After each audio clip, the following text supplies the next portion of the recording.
wis nyedaki ya kan. Ya toh kalau orang sudah nyedaki kan. Iya. Puas berarti. Bener.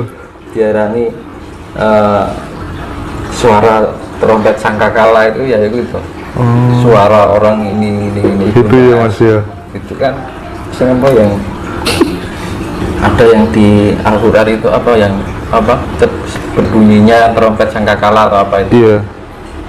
Itu kan ya omongan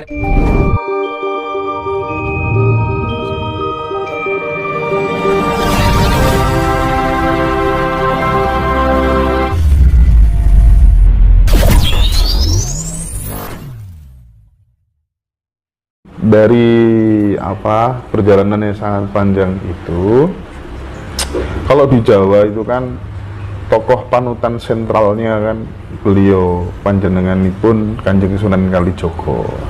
Pernah nggak ditemui beliau lewat mimpi atau kemudian lewat kasunyatan gitu, wujud physically gitu, pernah nggak Mas? Kalau saya dulu waktu posisi di rumah saya, kakak saya di Nganjuk. ya saya tuh nonton TV. Iya. Nonton TV waktu itu saya masih SMA ya, SMA atau SMP. Tiba-tiba itu tangan saya dipegang orang pakai baju lerek-lerek Jawa itu yang itu Pelangkonan. itu pakai iket tapi batik. Jadi nggak belangkon kayak pelangkon jadi sekarang itu enggak. Jadi modelnya dulu kan masih pakai diikat gitu kan. Terus pakai celana yang setengah 3/4 yang hitam gitu. Terus saya dipegang, tapi mata saya melek, tapi ketika dipegang saya nggak bisa gerak, tapi sadar lipat itu melek gitu kan. Biar cuma gitu, dia yang pergi, cuman gitu aja, cuman menyapa aja. Itu kasar, berarti panah mata itu benar-benar. Tapi yang paling dominan dari lelakunya Mas Tinus itu lebih dominan mengurangi makan atau mengurangi tidur? Kalau saya itu normal-normal aja. Normal aja? Ya, saya tuh nggak pernah nyiri apa, yang penting menikmati apa adanya itu. Gitu ya?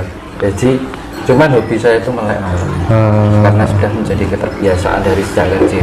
Jadi kalau semalam itu, misalkan kecapean gitu, pernah gak sengaja ketiduran, waduh, rasanya kayak belum, kalau sing kurang. Gitu ya Mas? Karena apa? Jadi kan nggak usah berburu kemana-mana, melek bengi, cuman bergurunya sama rokok sama roti. Itu gurunya. Gimana maksudnya itu? Penting itu? Iya kan, otomatis kan orang rokok, tapi pikirannya kan mesti kita mau nggak mau kan berbicara dengan diri sendiri. Oh iyalah, self talk itu ya. Itulah orang yang buat diri kita menjadi pintar itu adalah sering kali lah berbicara dengan diri kita sendiri. Iya Mas, paket saya kalau soal itu. Iya benar. Nggak, artinya gini Mas ya, saya ingin menekankan kepada semuanya Mas, karena sekarang ini mayoritas orang ketika ada masalah itu Mas, mentok, pusing dengan masalahnya, itu larinya mesti cari orang pintar. Sana didatangi. Karena kalau orang keyakinannya dia nggak dapat. Nah itu berarti sebenarnya bisa diselesaikan lewat dirinya sendiri. Ya. Jadi emang apa ya namanya? Zaman sekarang itu memang krisis pendidikan nilai. Jadi pendidikan nilai dalam arti gimana ya? Orang sekarang kan untuk lebih banyak ke eksternal daripada internal. Betul. Iya kan? Belajarnya keluar daripada ke dalam. Jadi ketika dapat terpaan itu kan otomatis internal juga kena. Padahal internalnya kosong. Padahal sekolah itu belajarnya masuk ke dalam ya Mas. Nah itu yang menjadi konsep, ini menjadi konsep penting. Konsep penting mana ketika besok ini kan akan ada perubahan peradaban. Ya, di peradaban baru itu nanti ada konsep, itu penglihatan saya sendiri ya. Iya. Ada konsep Jadi misalkan pendidikan anak sekolah gitu, Iya. itu dari sejak dini, dari sekecil itu sudah diajari tentang pendidikan nilai. Apa tuh pendidikan nilai? Itu biar orang itu memahami tentang kesejahteraan hidup. Jadi murid itu benar ngerti, jadi murid itu kan gitu. Bukan hanya kalau kita pengen itu kan hanya tambahan hidup. Tapi tujuan hidup yang sebenarnya bukan itu. Berarti ada rekonstruksi kurikulum pendidikan mulai dari Total. dasar ya, Iya. dari bawah ya. Iya, yang diutamakan. Pasti akan terjadi itu Mas Yunus. Pasti. Lama nggak kira-kira penglihatannya panjenengan yang dirasakan kira-kira? Ya, ini Di bawah 5 tahun nggak intinya kira-kira? untuk mempersiapkan lebih awal aja. Jangan sampai kita terlambat menyadari. Iya, siap. Nah, karena gimana ya? Ya kadang-kadang itu kebenaran itu di mata Tuhan ya. Kebenaran itu ada di Tuhan ya. Kalau saya melihatnya sih nggak lama. Nggak lama. Jadi itu kayak sudah ada garis gitu. Kalau penglihatan saya Iya. garis 2004-2005 itu mulai pembaikan, pemulihan sampai ini proses perjalanan masih panjang pembaikan ini. Jadi pengembalian budi pekerti, jadi dikembalikan, jadi dimurnikan kembali sampai benar-benar nyatu, akhirnya terciptalah kehidupan gemaripah loh sini. Oh, gini Mas. Itu bisa terjadi di tahun 2004 ke atas. Oh iya. Yang menarik ini, misalkan keliling ini Mas ke beberapa sesepuh gitu. Ada yang membacakan juga dari serat Joyoboyo dulu bagaimana begitu. Yang intinya dari beberapa sesepuh itu meyakini 2025 itu ada sisi positif yang sangat luar biasa dengan kondisi Nusantara ini. Nah, apakah penglihatannya atau yang dirasakan Mas Tinus juga mengalami hal yang sama? Itu saya malah tahunya dari kecil.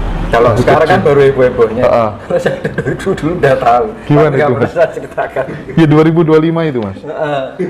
Jadi kok wong heboh ini lagi wis nyedaki ya kan. Ya toh kalau orang sudah nyedaki kan. Iya. Wah sih jadi. Bener. Diarani suara trompet sangkakala itu ya itu. Suara orang ini itu ya Mas ya. Itu kan apa yang ada yang di Al-Quran itu apa yang berbunyinya trompet sangkakala atau apa itu. Iya. Itu kan ya omongannya wong-wong sudah heboh gitu. Sudah banyak yang bicarakan itu. Kalau aku sudah tahu dari sejak bertemu Eyang Gereja itu ya makanya yang diceritakan Eyang Gereja pertama ketemu itu ya soal ini. Sok bakal ini. Nah, kalau bapak saya bilangnya 2060 titik puncak kejayaan Nusantara. Nah, kalau sampean gimana itu? 2004. Jadi setelah 2005 ke sini itu umum-umum ki wong dandan-dandan. Iya, gitu. Apa nek wong dandan-dandan normal langsung dadi omah kan enggak mungkin. Mboten, iya, mungkin. Nah, aku nek dadi omah kan lagi kena ngene iki kena iki. Iya. Aku nek dadi omah kayak kursi, kayak meja kan gitu. Apa omah dadi ora mungkin. Alam nanti. Alam. Nanti puncak undangnya 2023. Jadi kayak saya lihat itu 2004 itu kayak ada garis gitu. 2018 Palu puncak. Jadi setelah 2005 ke sini itu umum-umum ki wong dandan-dandan. Iya, gitu. Apa nek wong dandan-dandan normal langsung dadi omah kan enggak mungkin. Mboten, iya, mungkin. Nah, aku nek dadi omah kan lagi kena ngene iki kena iki. Iya. Aku nek dadi omah kayak kursi, kayak meja kan gitu. Apa omah dadi ora mungkin. Alam nanti. Jadi kayak saya lihat itu 2004 itu kayak ada garis gitu. 2018 Palu bencana tsunami. Jadi itu. Jadi apa yang menjadi sing film yang lewat mulai dari kenyataan. Jadi memang di luar prediksiku, jadi memang itu kan Nabi Khidir itu kan penguasa laut. Iya. samudra. Tapi ya Mas, kalau rame-rame orang pada bicara tentang Pulau Jawa yang terbelah menjadi dua, itu kalau keyakinannya Mas Tinus, karena memang efek bencana dan nanti akan terjadi sebagai pertanda akan jaya-jayanya Nusantara. Iya, minyak ganjing itu pambuka. Setiap ada pergantian zaman kan harus diakhiri bencana dahsyat. Itu pasti, nggak mungkin dia. Itu untuk diarani cokro panggilinnya seperti itu. Jadi kan banyak yang bicarakan, banyak pemahaman yang mungkin persepsinya beda-beda ya. Ini mungkin perselisihan antar keyakinan, keyakinannya menjadi terbelah. Kalau terbelah ya nggak separuh-separuh, hampir berapa persen yang terbelah kan gitu kan. Dipikir ya 80-90 kan gitu. Orang setengah kan gitu. Jadi Nugra Kaping itu bilang kan, itu memang benar-benar Pulau Jawa kan terbelah. Pulau Jawa kan sudah terbelah. Itu bisa terbelah menjadi dua, bisa menjadi tiga. Bisa jadi dua, bisa jadi tiga. Iya, kalau saya lihat tiga. Bukan korban ya? Pasti. Itu ada itu enggak hanya potong terbelah enggak loh. Masih ada tanah yang bergeser. Belum nanti pertemuan laut selatan dan laut utara itu bertemu, buat itu masih larinya ke samping. Yang banyak orang sekarang mengatakan, khususnya para sesepuh ini ya, air itu akan dimana-mana gitu kan ya. Surabaya tadi Rowo, Kediri tadi Kali, dia kan Jakarta akan tenggelam. Itu Mas Yunus melihat apa enggak kira-kira? Ya itu kan random nanti. Orang nggak bisa prediksikan ini nggak bisa, random. Iya, karena pergerakan alam, lalu peneliti aja baru mendeteksi gempa aja nggak bisa, itu perubahan alam gitu loh. Alat teknologi aja nggak bisa. Tapi panjenengan sangat yakin musibah yang datang adalah alam. Iya alam. Iya alam ya. Kemungkinan nanti akan terbelah menjadi tiga. Kemungkinan kalau apa yang saya lihat ya. Loh, itu pernah disampaikan oleh seseorang sesepuh di Lamongan Mas Tinus, dan dia memang nggak mau dipublikasikan, sama persis indikasi panjenengan. Ini kan gini, bukan itu yang medin-medin ini. Iya. Ada kuncinya kita diselamatkan gitu. Gue langsung sing saat itu terjadi kita punya tameng supaya selamat gitu. Saya ibaratkan ya, ini misalkan sepeda ontel. Ini ada catnya ya, catnya warna pink. Iya. Ketika melewat jalan yang kotor, pasti ketempelan kotor ya, kotoran ya. Perjalanannya kan dia penuh dengan kotoran, roget. Nah, kita bersihkan yang apa namanya, yang jatuh dari badan sepeda ini apa, pasti kotorannya kan. Tapi catnya kan enggak, catnya masih melekat di rangka sepeda. Itu artinya jadi cat karo longko kok jadi siji, nyawiji. Jadi kuncinya adalah kita menyatukan diri dengan alam. Menyatukan diri dengan alam. Personal. Siap. Nah, alam itu ya namanya pembersihan ya. Ngersih barang reget. Jadi sing ngerasa jadi sawiji karo alam yo katut gitu ya. Makanya kan yang membersihkan apa? Air laut kan sifatnya mempenetralisir. Nah, dinetralisir kan. Jadi bumi itu diguyang. Jadi intinya adalah orang-orang yang tidak berkontribusi atau tidak bisa bermanfaat buat alam, ya itu akan lunas ya Mas ya. Kuncinya nyawiji dengan alam. Iya. Jadi cara menyawiji yaitu tadi kita bisa menguasai cipta rasa jiwa, kita diolah dengan meditasi, dengan yoga itu ya. Jadi kita lebih melatih, meningkatkan intuisi kita, meningkatkan tingkat kesadaran kita. Apa toh gunanya meningkatkan tingkat kesadaran kita? Jadi diarani eling. Arep ngomong wae eling sih, sadar. Saya enak sing eling iki. Arep biro selek, enak sing eling iki, itu sadar diri. Rumangsani nek wong Jawa. Nah, dengan melatih itu terus kita mendekatkan diri dengan alam semesta, kita mencintai alam semesta bahkan seisinya.